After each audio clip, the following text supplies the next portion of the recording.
C'est bien ce que j'avais vous dire, parce qu'il y a beaucoup qui cherchent l'occasion de croire à la Trinité et croyant que trois dieux distincts. Et pourtant, il est écrit dans le livre des créateurs, moi et mon Père, nous sommes un. Ça veut dire qu'il n'y a plus genre trois dieux, mais un Dieu en un, qui est antibiblique. Parce que le Fils du Créateur est dit dans Jean 14, verset 28, mon Père est plus grand que moi. Et un autre verset dit, le Fils ne peut rien faire de lui-même. Il ne connaît ni le jour ni l'heure. Et le Fils sera soumis. S'il est un avec le Père, comment ça se fait qu'il a une distinction entre le Père et le Fils? Et un autre verset qui a été mis en évidence dans Jean 17, verset 20. Il nous dit, Père, comme je suis un avec toi, je veux que mes disciples soient un aussi avec nous. Ça veut dire le Père, le Fils et nous. Nous sommes trois.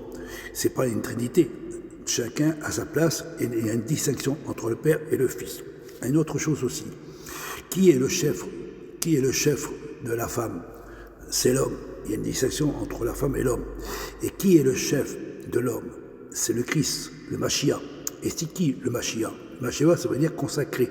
Celui qui est loin est consacré. Et qui est le chef du Mashiach? C'est le Créateur. Le Créateur, c'est lui qui donne son esprit.